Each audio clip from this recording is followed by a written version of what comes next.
devant le siège de la République En Marche pour montrer notre détermination et montrer qu'on était la gueule chaque samedi, les uns après les autres, ils se font matraquer. Et ce sont les mêmes méthodologies qui sont employées aujourd'hui avec les manifestants, avec les grévistes de la RATP et de la SNCF, qui dès qu'ils ont le malheur d'ouvrir leur bouche, dès qu'ils ont le malheur de contester la moindre contre-réforme, et ben lorsque les subterfuges de modification des taux de grévistes, de faire croire que les lignes de métro roulent alors qu'elles ne roulent pas, de faire croire qu'on va donner 50% pour des trottinettes, des vélos, etc. Quand tous les subterfuges possibles et imaginables ne fonctionnent pas, et ben le dernier rempart qu'il y a entre le gouvernement Macron, entre cette contre-réforme et les grévistes, et ben c'est chaque matin depuis 40 jours maintenant dans l'ensemble des dépôts de bus, des cordons et des cordons de CRS qui se mettent entre le piquet de grève et les sorties de bus. Donc tout ça, on vient essayer de le dénoncer aujourd'hui et également dire toute notre détermination au gouvernement, de leur dire que si eux comptent aller jusqu'au bout, qu'ils sachent que les grévistes de la RATP et de la SNCF, pour ne citer qu'eux, mais tous les autres, les avocats, les raffineurs, l'éducation nationale, un certain nombre de camarades de la fonction publique, du secteur privé, on ira devant Emmanuel Macron, on ira beaucoup plus loin que lui, on le dépassera et on ira jusqu'au retrait total. On ne nous prendra pas en otage avec cette histoire d'âge pivot, d'âge de l'équilibre ou peu importe comme on l'appelle. Pour nous, c'est le retrait total de cette contre-réforme des retraites parce que c'est une réforme qui ne vise rien d'autre qu'à précariser les générations futures, les travailleurs du privé comme du public d'aujourd'hui, mais surtout, c'est un peu notre fil rouge à nous, c'est nos enfants, c'est les générations futures et on ne veut pas être la génération qui offront le système par points, un système de précarité. Donc on se laissera pas faire, même si c'est le 40e jour, même si dans les médias on sait que ça se pose la question de mais comment font-ils pour tenir, comment font-ils pour continuer ce combat-là, et ben qu'ils le sachent, quand on est un prolétaire dans ce pays, il n'y a même pas besoin de faire un jour de grève pour être en galère avant la fin du mois. Donc imaginez-vous votre détermination lorsque des travailleuses, des travailleurs qui parfois sont smicards, sont au 40e jour de grève, 41, 42, 43, ça ne va pas nous arrêter, on va continuer jusqu'au retrait total. Donc là, ils sont sur l'âge pivot, on a l'impression que ça c'est déjà mis de côté, et ben on va pouvoir parler du vrai fond de l'affaire, c'est-à-dire le retrait total. Donc je vais commencer à passer la parole à certains des camarades. Si Damien est là déjà, voilà, faites du bruit pour Damien, c'est le camarade qui est aux côtés d'Irène. Ouais, bonjour tout le monde. Merci de votre présence. Donc on est venu pour raconter un petit peu cette histoire. Après, j'ai pas les talents oraux du camarade, donc j'ai préparé 2-3 petites choses pour pouvoir taper où il faut, enfin en tout cas dire ce que je pense. Donc comme vous savez, je suis conducteur sur la ligne 9 avec Irène. À la dernière manif, elle s'est fait matraquer violemment. Et c'est d'une façon inacceptable. Donc pour nous, cette répression, elle ne peut plus perdurer en France. Nous sommes en 2020. C'est inacceptable que des situations comme ça continuent. Il ne faut pas oublier aussi, comme disait le camarade, que les gilets jaunes, ça fait plus d'1 an qu'ils subissent de telles actions de par des forces de l'ordre. Et aussi, nos copains du bus, depuis le début de la grève, on est rentré en illimité, ils n'arrêtent pas, pendant leur piquet, de se faire menacer, voire intimider, voire plus. Donc il faut vraiment que ça s'arrête. Nous sommes en grève, nous sommes dans un combat noble, nous avons des pensées, nous avons des idées, nous menons ce combat. Et appuyer sur ce levier de répression policière pour essayer de nous éteindre, je ne pense pas que c'est la bonne solution. Ça augmente notre envie de réussite. Et au final, de façon, pour conclure, juste vous dire que nous, on ne lâchera pas, quoi qu'il arrive. On ne lâchera pas l'affaire, on essaiera d'aller jusqu'au bout, quoi qu'il arrive. Et je tenais juste une petite dédicace rapidos au journaliste qui a filmé la scène. Et je vais donner son nom, parce que c'est très important, c'est un journaliste indépendant qui couvre depuis 1 an les manifs des Gilets jaunes et autres, avec un autre angle de vue qui permet de sortir d'autres vérités. Et cette personne s'appelle Brice Ivanovic, c'est un artiste, un journaliste indépendant. Et grâce à lui, ma collègue Irène a pu porter plainte. D'ailleurs, vu l'ampleur médiatique, l'IGPN a été saisi. Et moi, ça m'a permis aujourd'hui d'être devant vous et parler en tant qu'homme libre. Grâce aussi aux manifestations, aux présences devant les commissariats des collègues, etc. Sinon, je serais peut-être encore derrière les barreaux, pas aller, ouais. Bon, voilà. Bah, je vous remercie, c'était un peu confus, c'est comme ça, mais voilà. Merci à vous, merci à Anas. Bravo. Et merci aux camarades, de votre présence. Salut, ciao. Et Damien est assez noble, il le dit pas, mais à la base, cette scène que vous avez vue entre Irène, les forces de l'ordre et Damien, c'est parce que Damien va pour essayer de récupérer le téléphone portable de Irène. C'est pour ça qu'il se fait défoncer la gueule en fait et qu'il se fait attraper, et que derrière Irène vient, et vous avez vu ces scènes où elle se mange un retourné du coude, une matraque télescopique, donc c'est un bout métallique où elle a des points de suture sur le crâne, l'arcade sourcilière, elle a des contusions importantes au niveau du bras, et puis peut-être un des gestes les plus méprisants, et notamment lorsque on est une femme travailleuse, une mère isolée de 2 enfants en fait, qui est en lutte depuis 40 jours, de lui mettre un coup de pied au cul en fait en lui disant casse-toi, alors qu'elle est juste venue récupérer ses téléphones, et elle-même le dit en s'excusant en disant ma seule faute c'est d'avoir essayé de récupérer mon téléphone portable parce qu'il y a les photos de mes loulous sur le portable. C'est pour les photos de ces gamins qu'elle a rien fait de mal, elle va juste récupérer son téléphone et Damien vient l'aider, et au final il a passé la nuit en garde à vue, et vous l'avez vu, enfin il a amoché de partout. Et en parlant de garde à vue, je voulais donner la parole à un camarade qui est délégué Sudrail, Stéphane Grombeau, qui est militant Sudrail à Paris Nord, et qui pareil s'est fait embarquer dans la manifestation du 9 janvier dernier. Bonsoir à tous, j'étais en garde à vue du coup, avec Damien, hein, on s'est fait péter le même jour. Donc en fait moi j'ai pas grand chose à vous dire parce que je vais pas vous mentir, c'est surtout l'interpellation avec moi qui a été violente. Mais en fait la violence des mots, ou enfin la répercussion des mots que j'ai pu avoir envers les brigades de police, elle a été tellement violente qu'ils ont eu que la répression à me donner en fait. Ils m'ont donné de la répression comme quoi j'aurais fait un outrage. Mais il n'y a pas eu d'outrage parce qu'il n'y a pas eu de dépôt de plainte. Donc à un moment en fait leur seule crainte c'est que la mobilisation elle prenne de l'ampleur, et leur moyen que ça prenne pas d'ampleur c'est d'essayer de réprimer les gens. Et la garde à vue ça arrêtera personne. La garde à vue ça tue personne, ça tue pas les gens. Ça fait mal pendant 22 heures, 24 heures, des fois 48 heures. On voit pas sa famille, on voit pas ses enfants. J'ai 4 enfants, j'ai un enfant qui vient d'avoir 1 mois et demi aujourd'hui. Je l'ai pas vu pendant 22 heures, ça m'a tué. Mais ça m'empêche pas d'être encore plus énervé aujourd'hui, encore plus déterminé. Et on va aller chercher cette putain de victoire sur la réforme des retraites. Moi, c'est ça que je voulais vous dire. Et on lâchera pas, tous ensemble, les RATP, services publics, les raffineries, l'éducation, tout le monde. On va aller chercher cette victoire contre le gouvernement qui nous oppose que de la répression, que de la régression sociale. On va leur montrer ce que c'est des travailleurs en colère, des travailleurs énervés qui lâcheront pas le morceau. Jusqu'au retrait, on ira jusqu'au retrait de cette putain de réforme.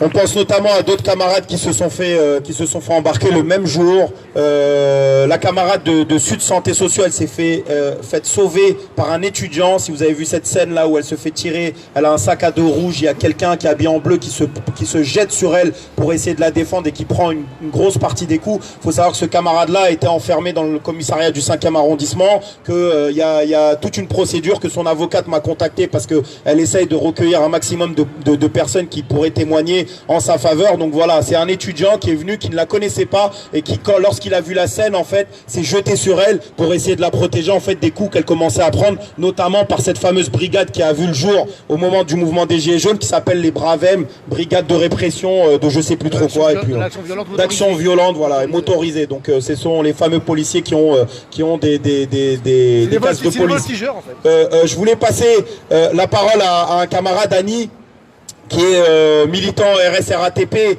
et qui est également qui passe demain en conseil de discipline. Voilà, parce que le double volet de cette conférence de presse, c'est aussi de mettre la lumière sur notamment toutes celles et ceux qui militent depuis le début et qui sont mis sous la pression de la répression patronale, parce que celle-là, elle est, on va dire, elle est incontournable dans chaque mouvement de grève. On a nos camarades à qui on a une pensée, qui n'ont pas pu venir, mais avec qui on était cet après-midi à Vitry, Yacine, Patrick et François, qui sont des camarades du dépôt de Vitry, qui au pareil également pour des faits de grève passent en conseil de discipline. Et c'est pareil pour Annie. Demain, il y a un rassemblement place de la Chambaudie devant l'un des sièges de la RATP du secteur bus à 13h, où on appelle tout le monde à venir, à donner de la force et du soutien, notamment à Annie. Mais ce n'est pas qu'à Annie qu'on donne de la force lorsqu'on vient dans des rassemblements. On dit qu'on est prêt à faire bloc derrière l'ensemble des personnes qui seraient victimes de répression patronale. Voilà, quand ils savent pas quoi faire avec la police. Quand ils savent pas quoi faire lorsque la grève elle continue, bah, ils essayent d'attraper des têtes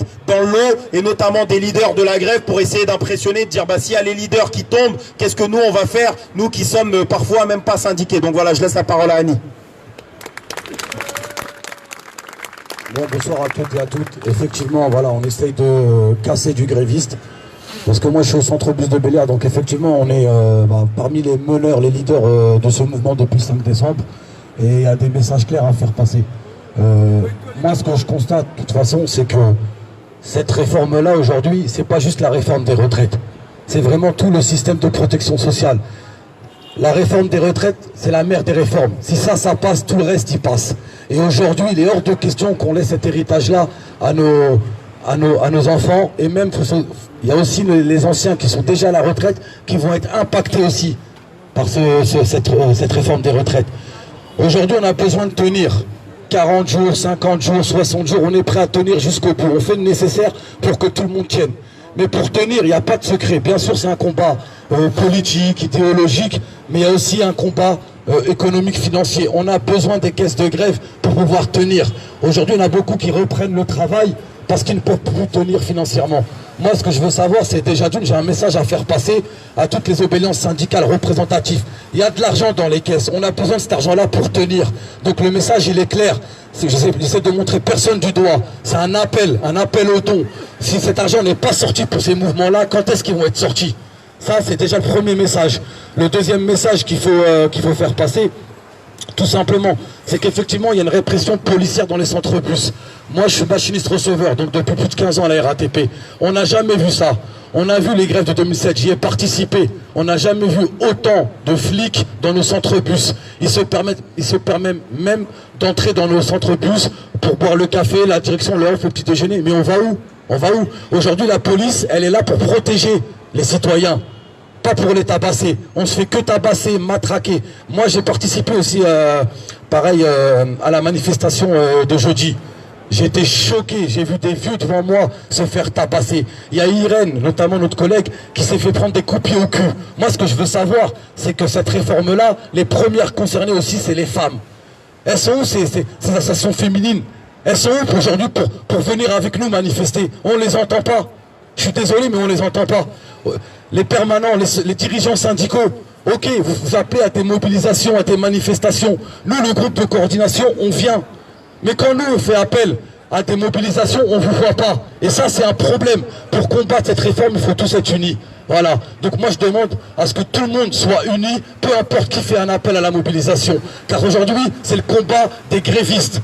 C'est le combat des travailleurs et des travailleuses de France, pas que des citoyens français. Parce qu'il y a des travailleurs étrangers qui sont concernés par cette réforme. Donc c'est tout le monde sur la rue. Il faut se mobiliser et il ne faut pas se diviser. Il faut que tout le monde réponde présent à toutes les mobilisations. Et je veux des messages clairs, car la sémantique, elle a son importance. Il faut que les dirigeants syndicaux parlent de reconductible, de grève reconductible, pas de 3 jours de mobilisation. Il faut parler de reconductible et on ne lâchera pas jusqu'au retrait total. Voilà, merci à vous. Pareil, au but, je passe la parole à Ahmed qui est militant CGT. Ah, les rebeux, hein, il y en a, hein. Quoi dire? C'est vrai que depuis le 5 décembre, comme je dis à Annie, j'ai fait des grèves, hein. On a fait 2007, 2010, mais voir qu'une direction de la RATP ramène une caserne de policiers de bon matin pour nous matraquer. Ce qu'il faut savoir, c'est que moi je vais parler comme de flanc, vu que je les vois, nous ramener la BAC 93 à 3h30 du matin pour dire qu'aujourd'hui on va faire du baby-foot avec vous et vous casser votre crâne parce qu'on met des banderoles et on est pacifique. C'est eux qui cherchent à nous mettre la haine en nous. Nous, on est juste des grévistes qui défendent leur retraite comme la nôtre. Bon, on peut pas venir matraquer les gens. Je vais prendre le petit Léo qui est pas là aujourd'hui, qui est parti manifester à Saint-Denis, et on le matraque, on le met en garde à vue. On ramène des étudiants qui se font matraquer, des profs. Mais ces policiers-là, cette BAC 93, c'est pas des policiers, ils représentent qui? Comment on peut venir frapper les gens de bon matin? Mais ça, c'est une honte. On n'est pas des voyous, on milite. On vient tous les matins, j'entends à la télé, comme quoi, j'ai écouté Cassaner qui disait, c'est de la répression. Mais excusez-moi, nous sur le piquet de grève, il n'y a rien de mal. Ils viennent dès le matin gazer tout le monde, mettre de la bombe lacrymogène. Je vais dans les manifs, ils mettent de la bombe lacrymogène. Ils matraquent des gens sur le crâne. Ils savent même pas qu'est-ce que ça peut faire une matraque. Vous mettez un coup de matraque sur la personne, vous la tuez, après le lendemain vous dites, oui mais on est désolé. Comment ça, on est désolé? On prend le petit jeune Cédric, là, où les policiers l'ont tué, lui ont cassé la carotide. Ça, c'est pas des policiers aujourd'hui. Ils ont le droit de faire tout ce qu'ils veulent. Ils tuent tout le monde, et à la finale, c'est nous les voyous. Mais non, faut dire la vérité. C'est eux les vrais voyous. C'est eux qui viennent le matin pour nous casser la tête. On les voit sur les manifs. Ils sont casqués. On voit des policiers avec des pierres. Et c'est eux les voyous. Comment, quand on vient sur des manifs, on marche et gaze tout le monde. Et après, à la fin, ils disent pourquoi les gens ils sont énervés. Mais c'est normal qu'on est énervé. On commence une manif, on nous gaze, on voit des policiers avec des casques, ils viennent te matraquer sur le crâne. Mais ils pensent qu'on va survivre avec des coups de matraque. Mais si je faisais la même chose qu'eux, je finirais en prison. Qui les juge, ces personnes-là? J'ai pas entendu dire qu'à Saner, je suis désolé pour la police, pour Irène et pour ces sujets-là qu'on a matraqués. Hein, ça, on les voit pas. J'ai pas entendu les RATP, la PDGR, venir nous dire oui, je suis désolé de ce qui se passe sur les piquets de grève. La seule chose qu'elle a fait, la PDGR, c'est augmenter son salaire. Ça, au moins, tout le monde l'a su. Bah alors, pour nous Castagnier, ça, elle dit pas un mot, celle-là. Hein, c'est là qu'elle devrait intervenir, la PDGR, pour dire faut arrêter la police sur les piquets de grève. C'est des grévistes, c'est mes ouvriers, ils ont le droit de faire la grève. Faut pas venir les Castagnier, on peut pas ramener 3/4 de CRS pour une centaine de grévistes pacifiques. Et ça, c'est interdit, c'est ça qu'il faut dénoncer. C'est ça qu'il faut faire passer à la télé. Castaner, il doit venir lui aussi sur les piquets de grève, voir sa ministre qu'il envoie tous les matins de la BAC du 93, voilà. On va passer côté SNCF à Clément, qui est un camarade du Technicentre de Châtillon, où il y a eu 2 personnes blessées parmi les grévistes dès, je crois, le 2e jour ou le 3e jour de grève. Ouais, bonsoir à tous. Donc ouais, nous les blessés, ça arrivait en fait dès le dépôt en fait de blocage de dépôt de Malakoff, où voilà, genre on était quand même pacifique, et il y a 2 de nos collègues en fait qui ont été blessés. Donc un en fait avec le tendon d'Achille rompu, il a pris un coup de pompe. Donc je peux vous assurer que ça lui fait mal au moral, il en a pour 4 mois. Et le deuxième collègue en fait avec les côtes fracturées, le sternum fracturé et une épaule déboîtée, qui s'est fait tabasser dans un coin. Donc voilà où on en arrive aujourd'hui, c'est que on ne peut plus faire grève. Et on le voit l'autre matin encore dans ce même dépôt de bus de Malakoff, où la direction fait des choses déloyales, c'est-à-dire en fait ils sont prêts à sortir des bus à 3h du matin, ils sont prêts à tricher parce que la grève elle est en train de gagner, parce que la grève elle bloque. Eh ben, ils sont prêts à tout, ils sont prêts à tricher, ils sont prêts à sortir des bus à 3h du matin, eh ben, pour faire sortir les bus, pour faire rouler tous ces bus-là. Et on peut le voir, ces gens-là, c'est des tricheurs. Mais également, parce qu'on parlait des conseils de discipline, moi j'aimerais en fait juste rappeler des choses vis-à-vis de l'après-grève de 2018, l'après-grève des cheminots. Moi j'ai une pensée en fait pour 2 personnes ce soir. La première, c'est ma pote Linda Zerdi, qui aujourd'hui en fait le 21 janvier elle va passer en fait encore une fois au tribunal pour être mise sur le fond, parce que voilà, elle aussi elle a été pourchassée vis-à-vis de la grève. Et la deuxième personne, c'est mon pote Yannick Dubois à Rennes. Lorsqu'il y avait des policiers sur les voies, et ben il a tapé sur l'arrêt des circulations, et ils lui ont dit bah t'as voulu nuire à l'entreprise. Donc voilà où est-ce qu'on en est aujourd'hui. On nous réprime tous les jours, on nous réprime de toutes les façons. On le voit la dernière fois dans les manifs, ils n'hésitent pas en fait à taper sur la gueule de mères de famille. Et après on va aller où? Après ils vont nous tirer dessus. Où est-ce qu'on va? Ils vont nous embarquer, on est en train de faire une grève, on est en train de se battre pour nos droits. Et eux de toute façon, c'est la seule arme qu'ils ont, c'est de nous réprimer. Mais s'ils nous répriment, c'est parce qu'on n'est pas loin de la victoire. Donc voilà, moi je pense qu'il faut aller jusqu'au retrait de cette réforme, ne rien lâcher. Parce qu'on se bat pour une cause juste, on se bat pour un monde meilleur, on se bat pour une société meilleure, parce qu'on veut pas laisser un monde de merde à nos enfants. On voit l'Australie cramer, on voit plein de choses, on voit le monde en fait il part en cacahuète, et on veut pas leur laisser un monde de merde. Donc on ira jusqu'au bout, et on va la faire retirer cette putain de réforme. Merci Clément. Je vais passer la parole à Esther Benbassa en premier. Oui, Nadia. Tu veux dire un mot, Nadia? Allez, elle t'a engrainé, Non, ce matin, on était ensemble au dépôt à 6h du matin. Est-ce qu'on peut juste reculer de 50 cm comme ça, histoire qu'on ait... Ouais, j'ai peur que vous n'ayez plus d'oxygène. N'aie pas peur. Ouais, bonsoir tout le monde. Moi je suis machiniste à Flandre. Je suis là pour parler de la répression aussi policière qu'on subit tous les jours. On a tous vu que ces derniers jours, il y a eu vraiment beaucoup d'excès et maintenant ils n'hésitent plus. Donc c'est limite plus possible de faire le blocage au dépôt, c'est trop violent. Donc voilà, ce matin j'étais avec madame qui est venue nous visiter sur le piquet. Voilà, et voilà, elle est venue pour soutenir les femmes de Flandre puisqu'on est nombreuses. Elle est venue nous soutenir, elle nous a donné un petit coup de main. Elle a fait tourner nos caisses de grève, n'est-ce pas? Voilà, et je la remercie. Voilà, je te laisse la parole. Bah, Madame Benbassa, à votre tour du coup. Hein. Elle a plus de choses intéressantes à dire que moi.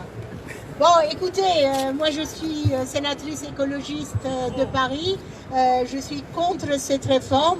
Vous savez bien qu'on vous soutient depuis le 5 décembre. On est avec vous. Et on n'est pas seulement avec les cheminots, avec les conducteurs. On est avec les professeurs du secondaire, du primaire. On est avec les jeunes. On est avec les travailleurs du privé, les avocats, les kinés, le personnel des hôpitaux. Enfin, qui est un peu en retrait actuellement, mais on est avec tous ceux qui se battent contre cette réforme injuste. Et ce matin, nous avons été plusieurs femmes ensemble, symboliquement, à aller à Flandre pour soutenir non seulement les syndicalistes femmes, mais aussi les garçons qui étaient là, qui nous ont servi le café. On est là pour vous booster un petit peu, pour faire tourner les caisses. Et on est là aussi pour vous dire que nous, en tant que parlementaires, on se battra. Cette réforme, elle est vraiment préjudiciable à nous toutes et tous.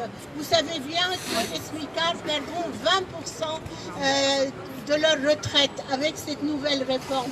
Les travailleurs du privé perdront 23%. N'est-ce pas? Alors c'est beaucoup. Les fonctionnaires perdront 15%.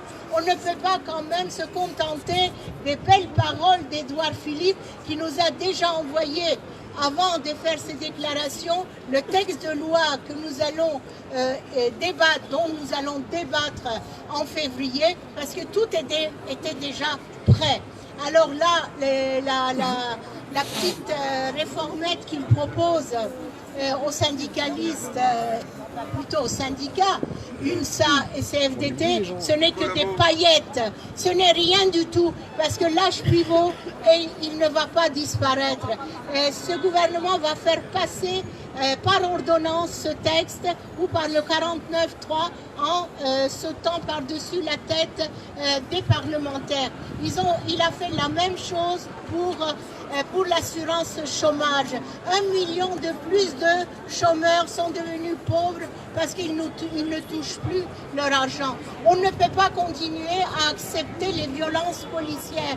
Monsieur Macron nous a dit que dans un état de droit, on ne peut pas parler de violence policière. Eh bien moi, j'ai suivi pendant presque 48 semaines les Gilets jaunes et j'en ai vu des gens blessés, des gens éborgnés, des gens mutilés. Et cette police, il faut l'encadrer. C'est vrai qu'elle est là pour nous protéger et pas pour nous réprimer. Et aujourd'hui, on lui donne des ordres pour réprimer. Parce que c'est un gouvernement qui n'a pas de limite, qui croit qu'avec la répression, il va mettre fin à nos revendications. Soyez-en assurés, nous écologistes, on est avec vous.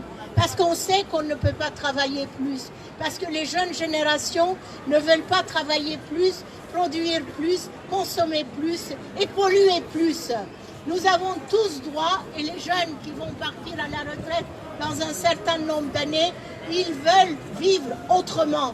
Et ce gouvernement n'a même pas chiffré cette réforme. C'est inadmissible. Et ce gouvernement n'a pas fait de pédagogie. Personne ne sait de quoi il s'agit exactement. On n'a pas les chiffres. Écoutez, soit vraiment là, je sais que ça vous coûte beaucoup d'argent de faire grève. Je sais que c'est moralement aussi insupportable. Mais croyez en notre sincère soutien, comme d'autres parlementaires et des citoyennes et des citoyens dans la rue qui vous soutiennent. Vraiment, ce n'est pas les sondages. Les gens vous soutiennent, même s'ils galèrent. Voilà. Allez, bravo! Merci. Je vais donner la parole à Alexis Corbière et Raquel en même temps. Vous venez à deux ou un par un? Alexis Corbière qui est député de la France Insoumise, merci d'être là. Merci Anas. Déjà merci à tous. Merci à tous ceux qui sont exprimés, merci à tous ceux qui sont mobilisés, merci à tous ceux qui sont en grève. C'est formidable, je l'ai déjà dit, de vous entendre quand je m'adresse notamment à Anas, qui est un de ces visages qui tient la dragée haute, souvent quand tu es invité lors des émissions, mais il y a quelque chose de fort qui est aussi levé, c'est qu'il y a des travailleurs intelligents qui prennent la parole, qui expliquent le sort qui leur est réservé, qui dénoncent les mensonges qui sont donnés, qui sont des gens de cette France qui travaillent souvent en plus. Regardez-les, ces visages de cette France, de toutes les couleurs, celles qui travaillent, celles qu'on oublie, celles qu'on méprise. Et moi, je te l'ai déjà dit, je suis admiratif parce que c'est pas seulement qu'il y a de la colère qu'ils expriment, mais c'est qu'il y a des choses intelligentes, précises, et que les députés En Marche ou les ministres ne connaissent pas la moitié du dossier, et c'est ça qui a de puissant. Donc bravo. Franchement, moi je suis fier de voir qu'il y a des dirigeants, des militants de grande qualité. Et ça c'est important pour un pays d'avoir des travailleurs éduqués et qui luttent. Alors c'est quoi qui nous réunit aujourd'hui au-delà de la solidarité? C'est cette histoire de violence policière. Déjà j'affirme une chose, la police est un service public. C'est un service public, donc c'est un service du public. Et nous comme citoyens, nous avons le droit de nous exprimer aussi sur ce que fait la police. Quand je dis ça, ça n'est pas parce que je suis anti-flic, mais parce que comme tout service public, j'ai un droit de regard sur ce qu'ils font, ces fonctionnaires. Et nous arrivons aujourd'hui à une situation telle que ça a été décrit, qui est proprement intolérable, où on utilise aujourd'hui des salariés pour frapper d'autres salariés, où on utilise aujourd'hui des fonctionnaires pour frapper d'autres fonctionnaires. Et pour quelle fonction? Peut-être 2 ou 3. Premièrement, faire peur et faire mal, ça compte dans la lutte. Il y a moins de gens qui vont aux manifestations. On n'y va plus avec ses mômes, on n'y va plus comme avant. Quand on est âgé, on fait gaffe, parce que c'est dangereux, c'est objectivement dangereux. Esther a fait la liste, des mains arrachées, des yeux éborgnés. On n'a jamais vu ça. Jamais dans l'histoire du mouvement social français, il y a eu autant de blessés que ce qu'il y a eu au cours des Gilets jaunes. Jamais il y a eu autant de gens blessés que depuis ce qui se passe depuis le début de votre formidable grève. Donc le but, c'est faire peur et faire mal. Et deuxièmement, le but aussi, c'est de transformer ce qui est un droit fondamental, le droit de grève, et une action syndicale qui est un contre-pouvoir démocratique, c'est de le criminaliser. De dire, quand un gouvernement est minoritaire dans le pays, quelle est son option? C'est de dire que ceux qui sont majoritaires ne sont pas majoritaires, mais sont des criminels. Et derrière toutes ces images de violence, le but c'est aussi anonymiser, rendre d'un point de vue médiatique, donner à cette mobilisation non pas des images d'une force collective qui avance, mais des images de violence, de bagarre, qui donnent le sentiment que tout ça n'est qu'une confusion. Donc on voit bien qu'il y a aussi un enjeu politico-médiatique là-dedans. Enfin, qu'est-ce que c'est qu'on constate? Et ça a été bien pointé par tout à l'heure le collègue. C'est qu'il y a une utilisation de techniques de police qu'on connaissait notamment utilisées par la BAC dans nombre de quartiers populaires qui depuis des années sévit sans qu'aucune lumière médiatique ne soit donnée là-dessus, qui aujourd'hui est utilisée contre des syndicalistes. Et là-dessus, il faut qu'on ait le débat. Il n'est pas normal que, tel que ça a été décrit par le collègue, au petit matin, des gens avec des cagoules et des matraques télescopiques viennent frapper sur des syndicalistes. Il n'est pas normal qu'on utilise des LBD à quasiment au toucher. Nous avons mené la bataille, on n'est pas les seuls pour l'interdiction de ces techniques. Grenades de désencerclement, LBD, même le défenseur des Trois, M. Jacques Touron, qui, vous le savez, ne s'est pas illustré durant sa carrière politique comme un ami des travailleurs. C'est le moins qu'on puisse dire. Mais même lui est choqué sur le nombre de blessés. On a là quelque chose qui est un vrai sujet. Alors, il y a de la presse aujourd'hui et bravo pour avoir fait ce rassemblement. Bien sûr, l'objet de ce rassemblement, c'est dire qu'il faut que la grève continue. Parce que franchement, au bout d'un moment, les jeux de mots, ça suffit. H pivot ou H d'équilibre, c'est exactement la même chose. C'est exactement la même chose. Et quand un Premier ministre dit « je recule » parce qu'il n'y aura plus d'H pivot, mais il y a encore un H d'équilibre, c'est absolument absurde. C'est idiot. C'est la même chose. Ce qu'il dit et qui veut réunir des organisations syndicales pour leur dire « de toute façon, la discussion, elle est cadrée. La seule chose que vous pouvez faire pour trouver un financement, en vérité, c'est d'allonger la durée de travail. » Je fais une parenthèse au passage, Esther l'a pointé. Moi, je suis député. Le 17 février va commencer une discussion parlementaire qui devrait durer 15 jours. Mais comment quelqu'un honnête peut voter un texte qui va être discuté du 17 février jusqu'à la fin du mois de février, alors qu'on vous dit que les conclusions pratiques de ce texte seront définies au mois d'avril à l'occasion d'une discussion qui est en train de s'ouvrir, voire même pour certains travailleurs, je pense notamment aux enseignants, à l'occasion d'une négociation salariale qui se terminera au mois de juin. Quel honnête parlementaire qui a un petit peu un sens de ce qu'est un représentant du peuple peut voter un texte en février dont il ignore totalement en réalité les conséquences pratiques pour des millions de gens qui ont voté pour lui. C'est un scandale. Oui, j'ai entendu dire En Marche, ça ils savent faire. Et j'ai envie de dire que d'un point de vue républicain et démocratique, ce texte ne devrait même pas être déposé. D'abord, ils nous promettent sur les plateaux télé, mais on va augmenter les salaires. Mais vous allez voir, vous nous dites qu'il y a une différence salariale homme-femme, on va le corriger. Mais corrigez-le d'abord. Augmentez les salaires des femmes, augmentez les salaires des enseignants. Et peut-être qu'après, on pourra discuter autrement de notre texte. Mais il y a là une entourloupe. Et que ce soit clair, même si on va mener la bataille, c'est pas au Parlement que ça va se jouer. La bataille, elle est perdue d'avance. On le fera, le boulot. Oui, non, mais c'est la réalité. Moi, je veux mentir à personne. Je ne veux mentir à personne, que ce soit les Insoumis, il y a des copains communistes, Esther qui est là pour les écologistes, etc. Bien sûr qu'on mènera la bataille, bien sûr. Mais mathématiquement, c'est perdu d'avance, on le sait très bien. La seule chose qui peut donner de la force à ceux qui s'opposeront à ce texte dans ce débat parlementaire, la seule chose même qui peut les faire reculer, la seule chose qui peut faire obtenir le retrait, c'est un mouvement de grève, un mouvement social qui se développe. Je sais que c'est dur à ce moment-là, je sais, à l'heure où je le parle, qu'il y a des copains qui ont 40 jours de grève dans les jambes. Il n'empêche que c'est la seule solution. Il faut continuer à convaincre. D'autres secteurs professionnels doivent rentrer dans la lutte. Aujourd'hui, la liste s'est allongée. Des avocats, des raffineries, nombre de secteurs, la Banque de France, j'ai entendu dire. Il faut que... Je sais, j'ai entendu la colère qui monte. Les copains, faut pas qu'on s'oppose les uns aux autres. Je le dis d'autant plus que c'est fastoche quand on est à ma place, parce que moi, comme député, la seule chose que je peux faire, c'est filer éventuellement du fric. Mais ne nous opposons pas les uns les autres. Entre ceux qui sont épuisés par 40 jours de lutte et les copains qui commencent doucement à y rentrer. Même si c'est dur, même s'il y a de la lassitude, il faut qu'on se parle. Il faut qu'on se serre les coudes. Il faut qu'on félicite ceux qui ont déjà mené la bagarre. Ne pas en vouloir peut-être aux collègues qui vont dire « moi je pose le sac pendant quelques jours ». Mais gardez le contact avec eux. Continuez à avancer tous ensemble. Convaincre d'autres secteurs, c'est la seule solution. C'est ça qui leur fait peur. Oui, les caisses de grève. Oui, les actions de solidarité, les repas fraternels partout où il y a des grévistes qui sont déjà en lutte, tout simplement pour leur dire les gens, on vous aime, on vous remercie, ce que vous faites est formidable, ils vous ont fait mal, mais on est d'accord avec vous, les policiers qui vous blessent, on va demander des comptes, chacun, on va déclencher des enquêtes, ils s'en sortiront, non pas sans être punis, on va avancer tous là-dessus.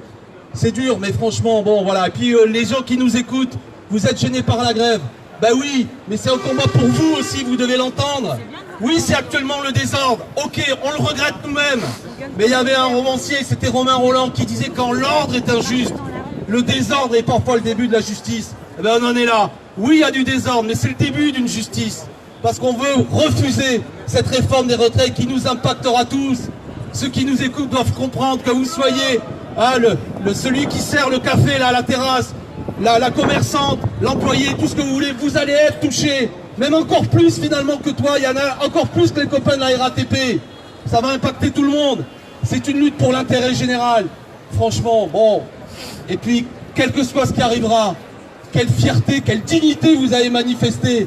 Vous avez de quoi être fiers de vous. Eh, franchement, comme disait Victor Hugo, ceux qui vivent, ce sont ceux qui luttent. C'est des gens vivants qui sont là. Les vivants, ils sont là. Et les morts, ils sont notre gouvernement. Des gens qui n'ont pas de cœur. On vous méprise. Mais nous, on va gagner parce qu'on est majoritaire. Bravo les gars, merci.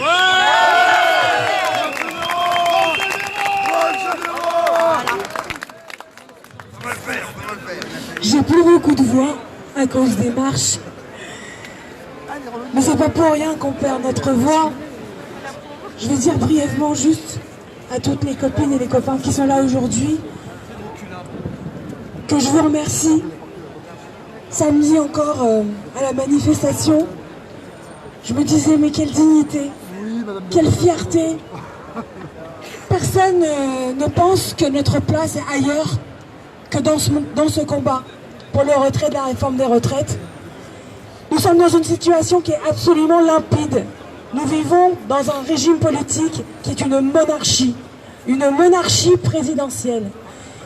Tout ce que vous êtes en train de faire là, tout ce que les usagers constatent comme désagréments pourrait s'arrêter si un homme, un seul, Emmanuel Macron, décidait de retirer sa réforme. Il y a d'un côté des milliers, des dizaines de milliers, des centaines de milliers de Français mobilisés ou en soutien, et de l'autre côté, un homme Et vous pensez que c'est démocratique, ça? Et comme cet homme-là sait qu'il est minoritaire, parce que lors de sa campagne présidentielle, il a dit qu'il maintiendrait l'âge de la retraite à 62 ans. Et cette affaire de retraite, c'est le point qui montre à quel point, en 5e République, à chaque fois, les candidats et les présidents nous mentent. En 2007, Nicolas Sarkozy avait dit qu'il ne toucherait pas à la retraite à 60 ans. Et pourtant, en 2010, il l'a fait. Et lorsque il y a eu des grèves et des mobilisations en 2010 contre la réforme de Sarkozy, le Parti Socialiste était dans la rue, François Hollande était dans la rue et il disait « Ah, c'est bien la retraite à 60 ans, il faut défendre la retraite à 60 ans ». Et quand ils ont finalement gouverné avec la loi Touraine, ils ont augmenté l'âge de départ à la retraite et le nombre de trimestres et de cotisations. Et pareil pour Macron, Macron a dit 62 ans. Donc maintenant ça suffit les élections mensonges. Ça suffit cette trahison permanente du bulletin de vote qui sert à finalement prendre tous les Français et les mouliner dans des politiques qui sont hostiles à eux-mêmes. C'est pas possible. Et ça ne tient plus, ça ne tient qu'à une chose, c'est la répression. Parce que le policier individuel qui prend la décision de matraquer, qui prend la décision de mettre le coup de pied au cul à Irène, qui prend la décision, un après un, d'envoyer sa base lacrymo en tir tendu, de prendre le risque de tuer quelqu'un. Ce policier individuel, il sait très bien qu'il y a une chaîne de commandement au-dessus de lui. Il y a l'Allemand, le préfet l'Allemand. Mais pas seulement, regardez à Toulouse, ils ont envoyé des gaz lacrymaux contre des enfants dans un square. Des enfants. Et au-dessus de l'Allemand et de ses préfets, il y a M. Castaner, Christophe Castaner. Et au-dessus de lui, Emmanuel Macron. Et pourquoi? Pour défendre cette monarchie présidentielle, pour défendre le principe que c'est Emmanuel Macron tout seul qui doit décider contre nous tous. Et il veut décider quoi? Il veut défendre l'intérêt de l'oligarchie. L'oligarchie, la racine étymologique, ça veut dire le gouvernement des peu. Aujourd'hui, il y a des milliards dans notre système de retraite de répartition qui sont la visée des systèmes de retraite par capitalisation. C'est pas pour rien que BlackRock a donné des préconisations au gouvernement français. C'est pas pour rien que Jean-Paul Delevoye était dans la proximité avec BlackRock, ce fonds de pension. Bien sûr que c'est ça le problème, c'est que vous avez des gens qui n'ont rien fait, qui sont des feignants, c'est un capitalisme feignant d'accaparement, qui veulent prendre tout cet argent, tous les produits de notre production, tous les produits des luttes pour conquérir des systèmes de solidarité, et ils veulent tout prendre pour eux. C'est ça, c'est la cupidité, c'est la protection d'intérêts privés, monétaires, financiers, qui conduisent à ce que ce policier au bout de la chaîne va donner son coup de matraque, va envoyer son LBD en tir tendu, va épargner un de nos compatriotes. C'est ça le fond de l'affaire. Il va falloir, au-delà de cette victoire et de cette grève, j'en suis persuadée que cette grève, elle sème dans le cœur de chacun de nous quelque chose de très puissant et qui va continuer. Mais c'est pas possible qu'on continue dans un système gentillet où il y a d'un côté le gouvernement et de l'autre côté des syndicats qui font contre-pouvoir. C'est une mascarade ce contre-pouvoir. La réalité c'est que le pouvoir appartient au peuple, mais pas en 5e République, pas aux monarchies présidentielles.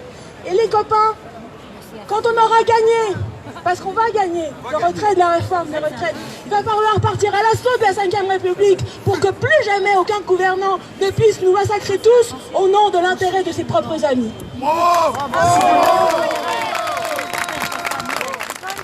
Je vais passer la parole à Nathalie Arthaud qui était candidate aux élections présidentielles de 2017 pour lutte ouvrière. Certes, entre autres, mais aussi gréviste, voilà. Alors j'avoue, en reconductible en décembre, et là depuis les vacances en reconductible aussi, mais malheureusement plus minoritaire, il faut le dire. Voilà, oui c'est plus intéressant parce que c'est comme ça qu'on changera notre sort évidemment, par le rapport de force, hein, on le mesure absolument tous, et c'est cette conviction que vous portez et la démonstration que vous faites depuis 40 jours. C'est effectivement eh bien, en se relevant, en disant non, ça suffit tous ces reculs, ça suffit tous les coups que vous voulez nous mettre, et ben voilà, on réagit, on se laissera pas faire comme ça. Et depuis le début, et puis on va les rendre, ouais. Depuis le début, on a un gouvernement qui veut effectivement faire passer ses réformes en nous envoyant de la poudre aux yeux, avec beaucoup de mauvaise foi, avec des mensonges à l'appel, et puis maintenant qu'il y a un mouvement une grève, qui est dur, qui est installé et qui continue, eh bien avec la répression. Avec la répression, et je remercie Linda, je remercie Annie, je remercie Ahmed, je remercie Damien, François, Yannick, bon, tous ceux qui ont raconté comment effectivement, parce qu'ils manifestaient, parce que ce sont des travailleurs qui défendent leurs droits, eh ben ouais, ils sont ramassés des coups de matraque, ils sont fait arrêter, et ils ont été mis en garde à vue, hein, avec tous les risques que ça suppose, parce qu'on a vu effectivement comment Cédric Chouviat avait été traité, comment ça s'était terminé pour lui. Alors heureusement que vous êtes là pour dénoncer, pour parler, pour dire ce qui est. Tout à l'heure, j'étais aussi à Vitry-sur-Seine. Il y a aussi toutes les sanctions qui tombent, toutes les intimidations et les menaces de révocation qui tombent et qui vont sans doute encore tomber dans les jours à venir. Eh bien, ces menaces de la direction de la RATP, peut-être demain de la SNCF aussi, elles jouent exactement le même rôle que les gaz lacrymogènes, que les tirs de LBD, les coups de matraque. C'est une façon, effectivement, eh bien, de nous intimider, de nous faire arrêter tout simplement notre combat pour des droits légitimes. Et quand ils nous expliquent que, par exemple, le droit de grève, c'est pas le droit de blocage, que tout ça, ce n'est pas légitime, mais qui nous disent pourquoi ils prennent le droit, pourquoi Macron se donne le droit de démolir nos retraites, de tout foutre en l'air. Alors ces gens-là, ils ont le droit, effectivement, de nous sacrifier, de nous mettre des coups dans la figure. Et nous, il faudrait qu'on accepte, il faudrait qu'on baisse la tête. Ben ça ne se passera pas comme ça. Moi, je suis convaincu qu'effectivement, cette grève, elle va encore durer. Cette contestation, il n'en a pas fini. D'autant plus qu'avec son cinéma autour du vrai faux retrait de l'âge pivot, je crois qu'il a rajouté du carburant. Parce que là, franchement, il se moque de nous.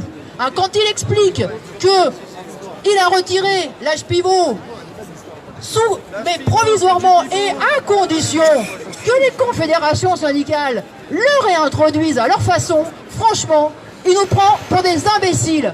Alors la réalité, c'est qu'on a encore plus de colère, ça va nous donner du carburant pour durer encore plus, et c'est ce qu'il faut. C'est ce qu'il faut, et moi je suis convaincu que, quelle que soit l'issue de ce combat, on a gagné déjà beaucoup.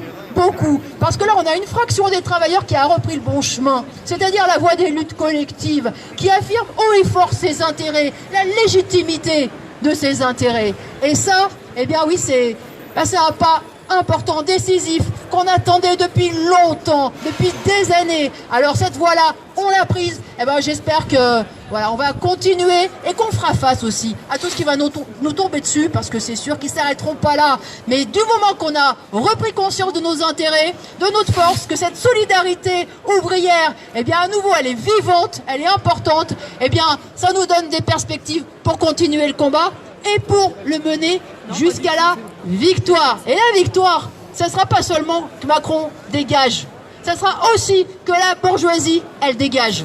Merci. Je vais passer la parole à Majid Messaouden. Ça va être prénom. Toi, frérot. Merci, frérot. Bonjour. Pardon, excuse-moi, désolé. Ça va être très rapide parce qu'il y a beaucoup de choses très intéressantes qui ont été dites et surtout très vraies. Juste vous dire que moi je suis fier d'être là, vous dire merci, vous applaudir pour le combat que vous menez depuis maintenant 40 jours. J'en croise quelques-uns maintenant depuis quelques semaines, de piquet en manif et de manif en piquet. J'ai 2 dépôts de bus à Saint-Denis où il y a une mobilisation depuis maintenant 40 jours. Je serai demain à Pleyel pour soutenir les camarades de Saint-Denis. C'est dur, ils nous le disent, et on a besoin de leur témoigner ce soutien. Et je trouve que les élus ont une part de responsabilité importante là-dedans. Et je trouve qu'on n'est pas forcément assez nombreux à leur témoigner ce soutien, à venir avec eux, à dénoncer aussi la répression dont ils font l'objet de la part notamment de leur direction. mais aussi de la part des policiers. On a vu ce qu'Irène s'est mangé dans la tête, Damien l'a dit tout à l'heure, et cette répression elle est juste insupportable et il faut qu'on la dénonce. Donc juste vous dire qu'il faut tenir, on sait que c'est dur et que c'est Annick qui l'a dit tout à l'heure, les syndicats ont une responsabilité énorme là-dedans. Les directions, elles ont de l'argent, il faut qu'elles fassent des chèques. Parce que si elles ne font pas de chèques, la grève ne pourra pas tenir jusqu'au bout. Donc les syndicats ont une responsabilité importante et on aimerait les entendre davantage là-dessus parce que les caisses de grève, elles tournent, il y a de l'argent qui rentre, mais aujourd'hui, on est au 40e jour et les grévistes pourront le dire beaucoup mieux que moi, ceux qui sont en reconductible depuis 40 jours, c'est le nerf de la guerre, il faut absolument qu'on puisse leur permettre de tenir jusqu'au bout. Moi je suis fier de voir que le pays, par certains endroits, est bloqué, il faut continuer de le bloquer. Une grève sans blocage, ça n'a absolument aucun intérêt. Donc oui, il faut paralyser l'économie. Ce gouvernement a peur, sinon il taperait pas femmes, enfants, femmes grévistes dans la rue. Enfin, enfants, c'est arrivé aussi, hein, à Toulouse, effectivement. Donc, comme quoi. Donc, ce gouvernement est prêt à tout. On le voit, ils ont des ordres qui sont des ordres de pouvoir taper sans sommation, gazer sans sommation. On l'a vu, les brigades dont Anas parlait tout à l'heure, c'est les voltigeurs qu'ils ont mis au goût du jour.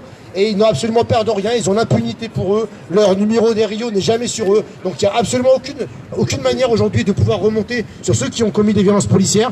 Une pensée pour Cédric, vous dire de filmer tout ce qui se passe pour pouvoir avoir des preuves ensuite.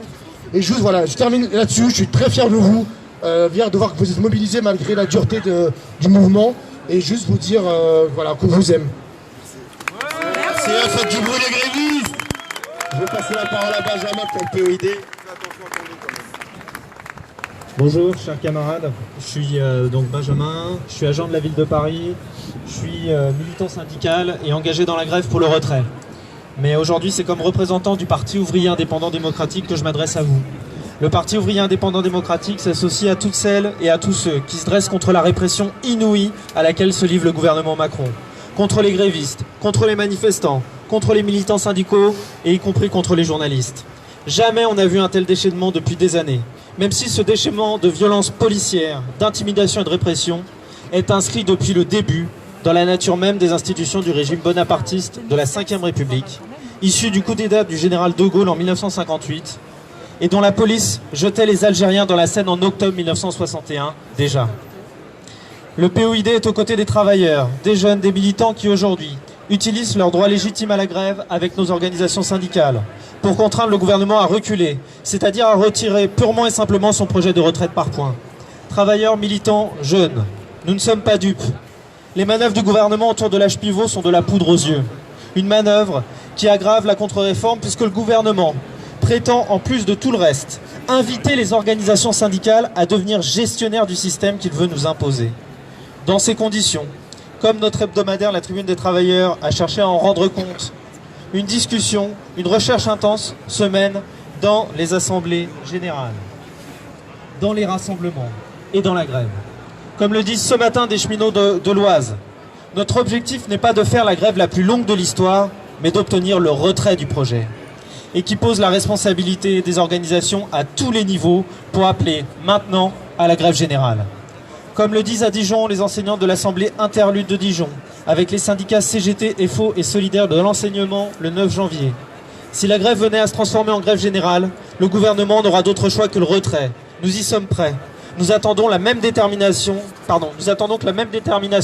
se manifeste de la part des directions des organisations syndicales qui ont affirmé leur fermeté quant au retrait de ce projet. Comme le dit l'Assemblée des agents de la direction des finances publiques de Nanterre, avec CGT, Solidaires et FO le 10 janvier. Ce gouvernement ne comprend que le rapport de force.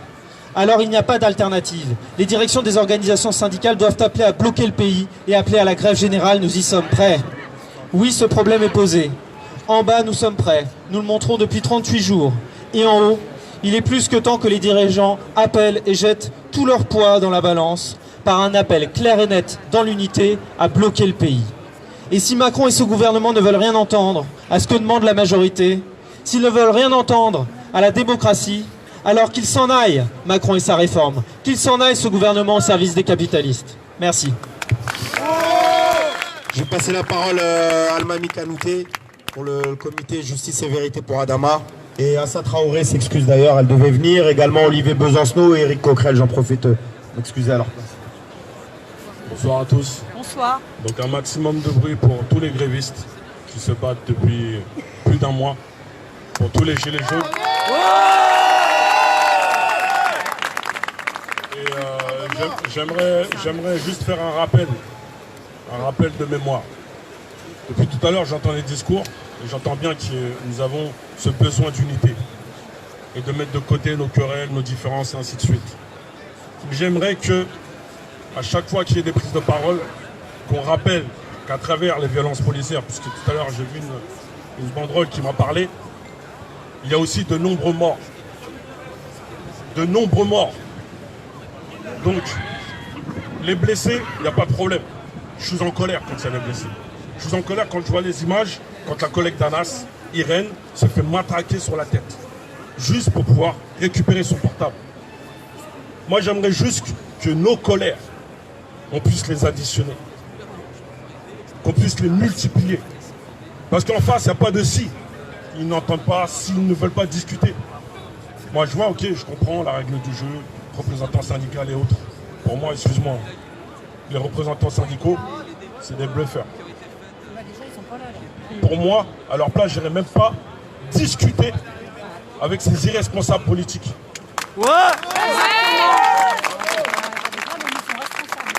Juste discuter, pour moi, c'est pas possible. Parce qu'ils ne nous respectent pas. Tous les jours, ils nous crachent dessus. Je dirais même, ils nous pissent dessus. On va attendre quoi? Qu'ils nous chient dessus? Pour se donner la main? On va pas attendre ça. Pour les bousculer? Pour moi, c'est trop.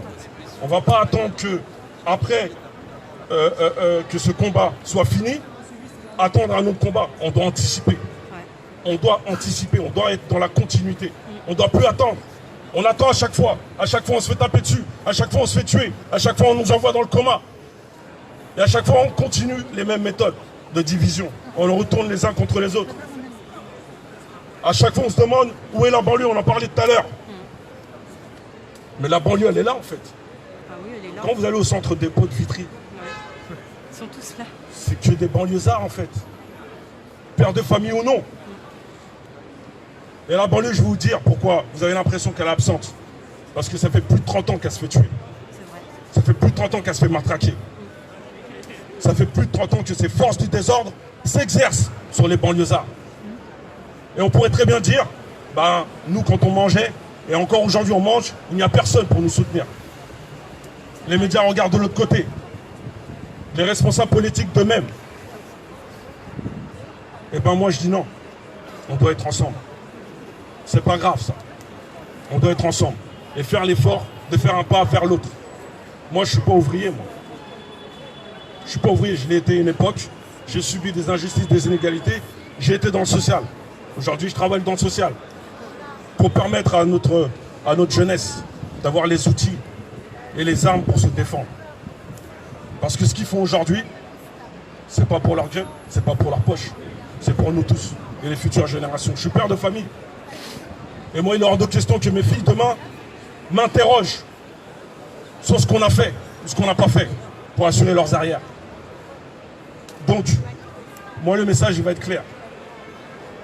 La dernière victime de violences policières, Cédric Chouviat, paix à son âme, le père a été très clair. Macron, je te déclare la guerre. Et tous ensemble, on doit déclarer la guerre à Macron, son équipe, et ceux qui sont complices de tout ce qui se passe. Et ceux qui contribuent. Bravo! Et là, je ne pointe pas du doigt que c'est la droite ou l'extrême droite. À gauche aussi. Et à l'extrême gauche. Les responsabilités sont partagées. Mais entre citoyens, faisons l'effort de mettre de côté nos différences. Plus fort, on est plus fort, on va bousculer. Ça, je vous le dis. Ils ont peur. Ils ont peur qu'il y ait des fédérations, ils ont peur qu'il y ait des connexions. Donc de quoi on a peur? On est plus nombreux. Je sais que ça prendra du temps. Je ne sais pas, peut-être que ça se fera rapidement. Mais malheureusement, on devra mettre de côté tout ce qui est technologie de communication et tout ça. On va revenir à l'ancienne. Exactement. On va revenir à l'ancienne. Et on va faire l'effort, se former les uns les autres, à se défendre et à survivre. Mais en tout cas, c'est École Blanc qui donne des ordres pour nous tuer en réalité. Parce qu'ils nous tuent un petit feu. Et ben on va se débarrasser d'eux. Moi je vous dis, on va se débarrasser d'eux. On regarde, ouais, ce qui se passe en Chine ou ainsi de suite, en Amérique latine. Plutôt l'Amérique latine. Les gens se sacrifient en fait. Et ils n'ont pas peur. Moi, je suis un usager permanent, moi, des transports en commun. Le peuple français. Effectivement, des fois, j'assiste à des scènes, ça me fait rire. Parce que les gens sont en train de s'embrouiller parce que l'autre va marcher sur le pied. 40 ans de libéralisme. Mais il y en a d'autres. Mais ça commence. Ils sont sacrifiés, là, pendant plusieurs jours. Pas de salaire. Et vous vous embrouillez parce que mon pied a été écrasé, parce que le train n'est pas à l'heure. Bah, je suis un usager, moi, je le soutiens, les grévistes. J'habite en banlieue sud. Et tous les jours, je suis sur Paris. Donc, chacun doit faire l'effort. Chacun doit apporter sa part au combat. Qu'on soit cheminot ou non, on doit apporter sa part au combat. Donc, soutien massif à tous les grévistes, à tous ceux qui sont prêts pour la lutte, à tous ceux qui luttent. Et un hommage à toutes les victimes de violences policières. Stop aux violences policières. Toutes les formes de violences policières. Nous sommes tous ensemble. Merci à vous. Je vais passer la parole à Elsa qui est militante au NPA Jeune. Ouais, bonjour à tous et à toutes. Du coup, moi, je m'appelle Elsa, je suis militante au NPA et étudiante à Nanterre. Je voulais dire deux choses. La première, c'est que je fais partie avec un certain nombre d'étudiants de ceux qui sont partis sur les dépôts dès le 5 décembre, qui ont soutenu la grève, qui ont recollecté de l'argent pendant les vacances, qui n'ont pas fait de grève parce qu'ils ont compris que ce que font les grévistes en ce moment, en fait, ils le font pour notre génération, ils se battent pour nous, ils ont refusé la clause du grand-père et à mon avis, notre rôle et toute la force qu'on doit mettre, c'est aux côtés de ces travailleurs-là. Mais la deuxième chose, c'est effectivement sur la question de la répression, parce qu'Ahmed, il le disait, mais effectivement, nous, on fait aussi partie de ceux qui se sont pris des coups de matraque devant les dépôts. Il y a un prof qui s'est fait interpeller. Moi, j'ai vu des grévistes avec le crâne ouvert se prendre des coups de matraque juste parce qu'on faisait des piquets de grève. Et il y a un truc pour moi qui semble important. C'est ce que disait le camarade juste avant. Ça date pas d'aujourd'hui. La question, c'est que c'est la même police qui a tué Adama Traoré il y a plusieurs années. C'est la même police qui a épargné les Gilets jaunes. Et c'est la même police qui a tué Rémi Fraisse. Rémi Fraisse, c'était un gouvernement socialiste. Le problème, c'est pas seulement celui de la police de Macron. Je sais pas si vous savez, il y a quelques jours, il y a eu un non-lieu pour l'assassinat de Rémi Fraisse. Alors que c'est évident, il s'est pris une grenade dans la capuche. Il est mort, il avait mon âge. Et je pense que le truc qu'on doit dire, je voudrais juste dire un mot sur ça. Moi, il y a un ami à moi, effectivement, au moment où bloquait un dépôt de bus à Saint-Denis, qui est parti au commissariat et entre 3 patates dans la tête et quelques insultes, il y a un keuf qui lui a dit quelque chose, qui lui a dit c'est la contre-révolution qui est en train de gagner. Et je pense que ce que ça veut dire, c'est qu'ils sont très conscients aussi de leurs intérêts et de voir que ce qui se joue, c'est que ça tient là-dedans. Le rempart qui existe entre nous et la victoire, c'est aussi le bras armé de l'État, le bras armé du gouvernement. Et je pense que nous, je rejoins ce qu'on disait avant. La question, c'est que je suis pas sûre qu'on doive leur serrer la main ou attendre ou leur dire la police avec nous. La question, c'est aussi de se poser, de savoir comment est-ce que nous-mêmes on va s'organiser. Moi, je suis fière de m'être organisée devant les dépôts de bus, d'avoir participé à des mêlées, d'avoir essayé de résister au gaz. Et je pense que ça, c'est un truc qu'on doit vraiment voir comment est-ce qu'on est capable de s'organiser pour ça, de les affronter et de comprendre que cette police-là, elle est pas de notre côté et que justement, moi, à mon avis, il y a un des enjeux pour la prochaine période de voir comment la grève elle s'étend. Moi je pense qu'on fait tout le travail qu'on peut dans les universités pour essayer de convaincre que cette bataille-là c'est maintenant ou jamais, que toutes les violences qu'on subit, que toute la précarité à laquelle on est confronté, que l'avenir de merde qu'on nous prépare, c'est maintenant qu'on est capable de le transformer. Et à mon avis c'est autour de tout ça qu'on doit préparer la semaine qui s'ouvre et se battre ensemble. Voilà, merci. Merci. Je vais passer la parole à Karim, machiniste pavillon sous-bois et pour la coordination RATP7. Aujourd'hui, on n'a plus besoin de débattre concernant cette réforme. Tous les Français ont bien compris que c'est une réforme poison qui les enverra tout droit dans la précarité ainsi que leurs enfants. Le gouvernement méprise le peuple et sa seule réponse, c'est d'envoyer sa milice pour casser les travailleurs. Malgré cette répression, on ne lâchera pas et on ira jusqu'au bout contre cette réforme poison. J'ai une grosse pensée aux étudiants et aux professeurs qui sont là tous les jours à nos côtés au piquet de grève, à se faire taper dessus, tout comme nos chers collègues. Il serait temps que le gouvernement se réveille et écoute son peuple. Le peuple a besoin d'avancer et non pas de recul. Pour finir, les organisations syndicales nationaux, arrêtez de festoyer avec le gouvernement et généraliser la grève en illimité en représentant les travailleurs. Voilà le message. Vive la grève! Blocage du pays. Chers camarades, moi je voulais tout d'abord vous remercier d'être aussi nombreux, également et nombreuses, également à la presse qui est venue présente. On voulait aujourd'hui faire marquer ces moments de répression qu'on a vécu, parce qu'on s'est dit à un moment donné, on va arrêter de tendre les joues chaque matin et faire comme si tout ce qui se passait était normal. Moi je considère que le rôle de la police, c'est un rôle de coercition d'un État bourgeois, un État qui préfère donner la Légion d'honneur au patron de BlackRock et qui donne des sanctions disciplinaires et des coups de matraque sur les grévistes qui se battent chaque matin. Ce sont des briseurs de grève. Ce sont des briseurs de grève. Ce sont des briseurs de grève et rien d'autre. C'est tout ce qu'ils font chaque matin. Ils sont 100, 150 devant les dépôts de bus à 3h30. Ils arrivent même avant les prises de service pour être présents, pour faire en sorte que ta grève, elle s'arrête. C'est eux qui séparent la lutte contre la réforme des retraites par les grévistes et le gouvernement. Parce que sinon, s'il n'y avait pas la police, mais on serait déjà dans une situation révolutionnaire dans ce pays. Il faut s'en rendre compte. C'est la police maintenant qui se met à l'intérieur de nos manifestations et qui donne le tempo, qui donne le niveau de marche qu'il faut avoir.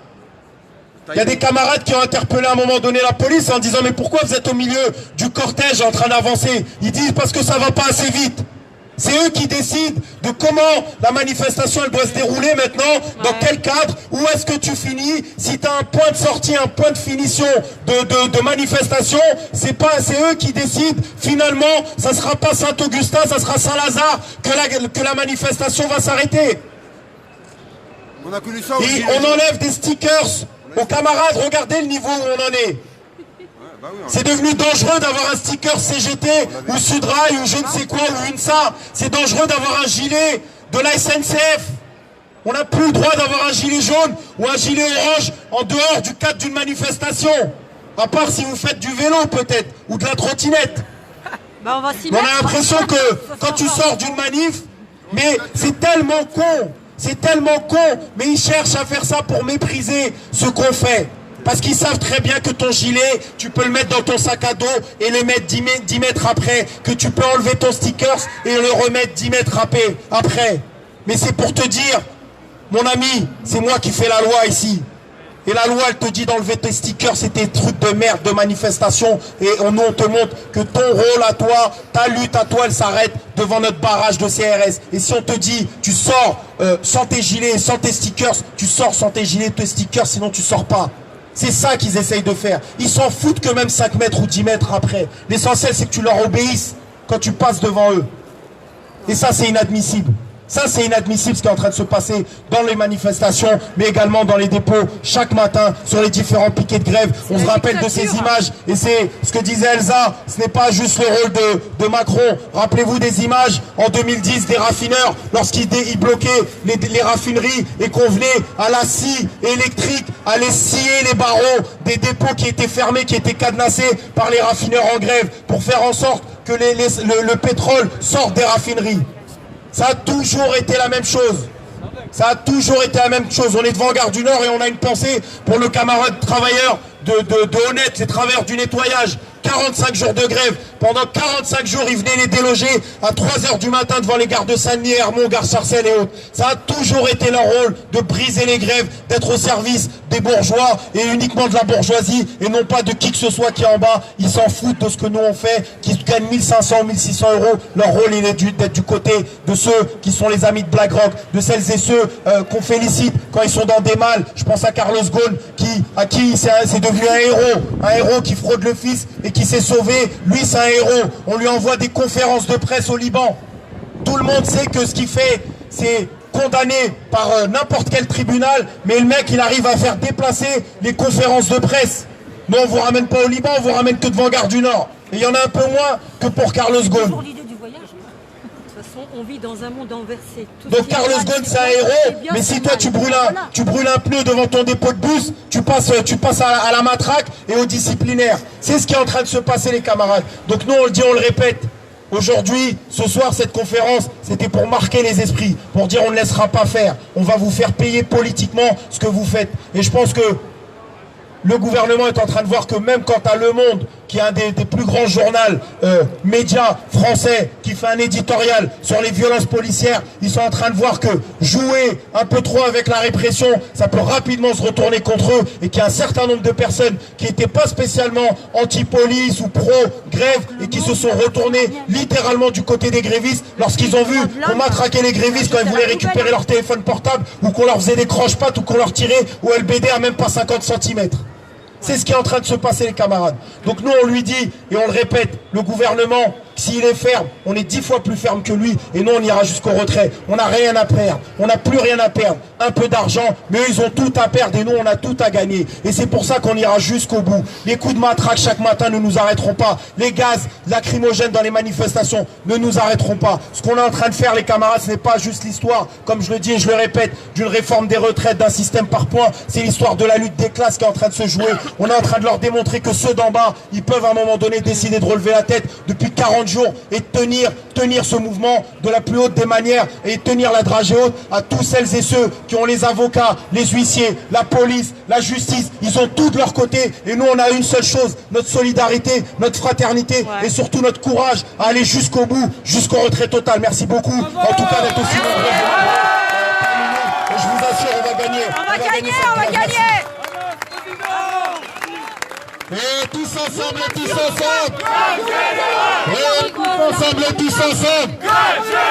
Et tous ensemble, et tous ensemble. Et on ira. Et on ira. Et on ira jusqu'au retrait.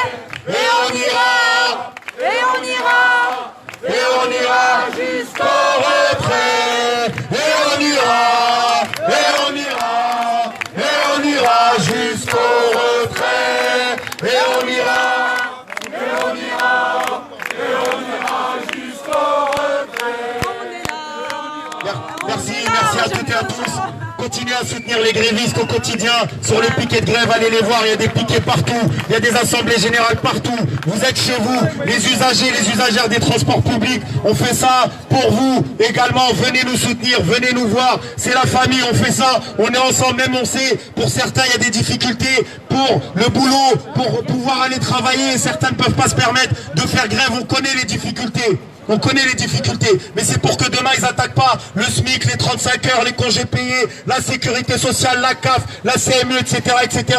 Parce que sinon on tombe, ils vont défoncer tout le monde derrière. Et c'est pour ça qu'on fait ça, pour pas laisser un avenir de précaire aux générations futures, pour pas tolérer qu'on soit dans un pays où il y a 6,5 millions de chômeurs, 9 millions de personnes qui vivent sous le seuil de pauvreté, 200 000 SDF, 600 qui sont morts l'année dernière, de tolérer qu'il y ait des Bernard Arnault, des Carlos Ghosn en fuite, et que nous, on sait même pas ce qu'on a dans notre poche pour acheter une demi-baguette à la boulangerie. C'est contre tout ça qu'on est en train de se battre, pas qu'une histoire de système par points, mais pour tout un avenir, pour dire à un moment donné, stop, on va arrêter de fermer notre gueule et de tolérer que vous nous marchiez dessus, qu'une poignée de parasites détiennent la plupart des richesses qu'on on est en train de produire. Et on est en train de leur démontrer depuis le début que quand il n'y a pas de cheminots qui travaillent, que quand il n'y a pas d'agents de la RATP qui travaillent, que quand il n'y a pas de professeurs, etc., l'économie ne tourne pas. Ils peuvent avoir des milliards, mais c'est grâce à nous qu'ils les ont. Et à un moment donné, il va falloir qu'on relève la tête pour dire ces milliards-là, ils nous appartiennent et c'est à nous de les partager entre nous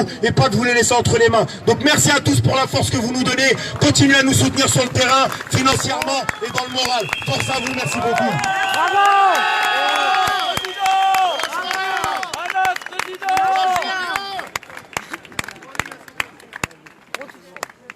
Merci. Je vais vous dire ce qu'il faut dire aux gens. C'est que même les retraités qui sont retraités aujourd'hui, demain ils auront plus les Bon, merci à tous et à toutes d'avoir suivi le direct de Révolution Permanente de la conférence de presse des grévistes, notamment RATP et SNCF, mais il y a eu beaucoup d'autres intervenants à l'appel de la coordination RATP-SNCF qui se réunit régulièrement depuis en fait le début de la grève. N'hésitez pas à partager ce live, à continuer à nous suivre, c'est très important. Merci à tous, au revoir.